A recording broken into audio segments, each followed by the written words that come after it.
The rebellion has arrived! LEGO Star Wars The Skywalker Saga receives its newest DLC pack celebrating Star Wars Rebels. You will now be able to add 5 brand new characters, iconic characters might I add, to your roster to allow you to adventure through all of the levels, missions that you have already played through in LEGO Star Wars The Skywalker Saga with 5 brand new characters. We're gonna look at all 5 of them here today. Let me know down in the comment section below which of the 5 is your personal favorite.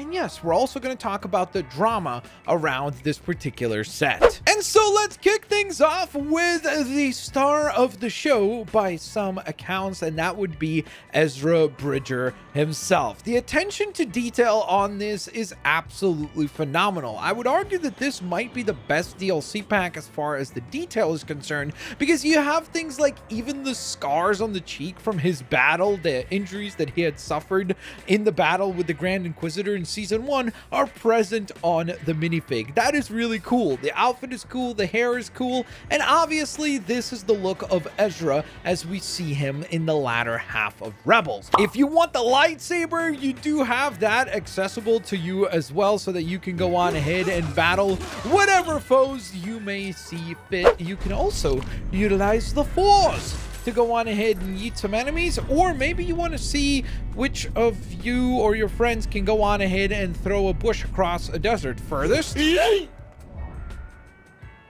pretty far.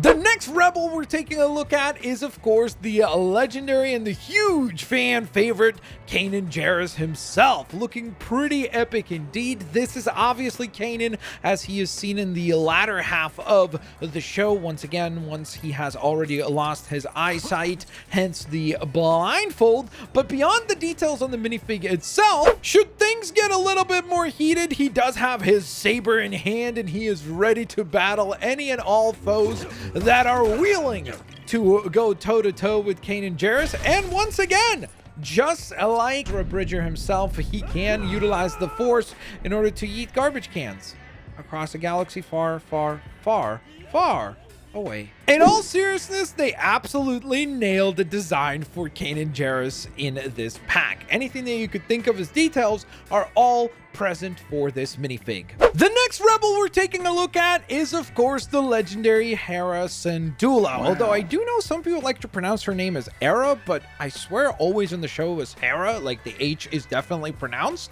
So I don't know, maybe I've been mispronouncing it, but if I have, so has the show. And I might be sounding like an absolutely broken record at this point, but honestly, they nailed the design for this character. Kanan, Ezra, and Hera are all looking pretty epic. They absolutely captured all the details of the designs and the characters as we saw them in the animation, now converted into Lego minifigs, looking very, very stylish indeed. As far as gameplay options are concerned, you do have, of course, a nice little blaster to fire away at long range, and should you want to go on ahead and get a little bit more personal, there's also some nice little combo wombos that you can land in close range, including a nice little stomp down attack. And as you can see, she also does have the grapple gun ability accessible to her as well, which is a very useful ability in this game. And last but certainly not least, when it comes to the rebels, yes, you heard me correctly, it is Sabine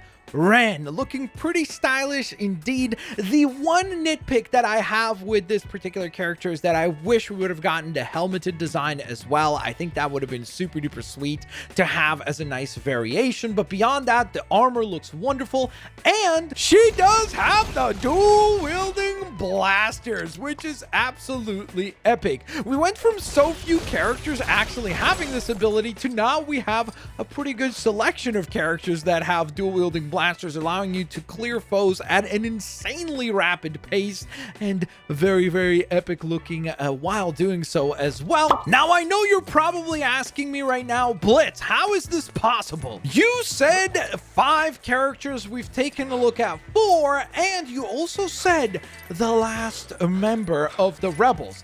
Well, that would be correct. There was one more character to take a look at, and he is certainly not a rebel, or at least not part of the Rebels crew that we all love, and that would be Grand Admiral Thrawn. Of course, this was the one character we were all hoping to see as part of the Star Wars Rebels DLC, should we have been lucky enough to get a villain. And my goodness, they nailed it for this one. All the details that you would want and expect from Grand Admiral Thrawn are here. Even his obnoxious pose as he is staring everyone, letting you know that he is, without a shadow of a doubt, simply better than you, and you know it. Shout out to MJF. Now, from a gameplay standpoint, what can Grand Admiral Thrawn do? Well, not very much. He is pretty much your typical villain character, so he does have some combat abilities. He does have a blaster, so I suppose that might buy him some time against some of his foes, but in most scenarios, just like the rest of the Empire,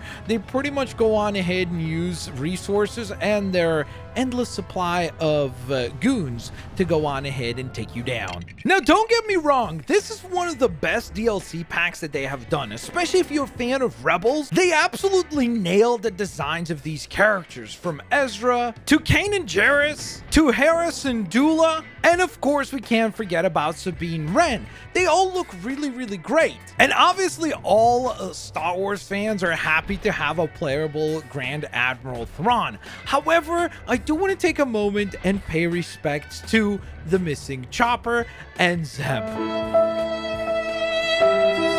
I just think that for a character pack based on Star Wars Rebels, we really did need to get all the Rebels. It's so bizarre to me that LEGO Star Wars The Force Awakens contained both Zeb and Chopper as DLC characters, and yet for this game, they seem to have been skipped. Should we get more DLC in the future? Maybe there's a plan for a second Star Wars Rebels pack down the line, and that's why we didn't get Zeb and Chopper. Maybe they will be part of an upcoming pack. And should that happen, I will obviously stand corrected and celebrate the release of those two. But if they don't ever get released, I do think it's kind of a bummer that we have an incomplete Rebels crew. With all that being said, ladies and gentlemen, let me know down in the comment section below which of the 5 characters is your favorite in the Rebels pack. And of course, in addition to all of that, don't forget to press F to pay respect to the legendary Chopper and Zeb. I will be doing a DLC video for Kenobi,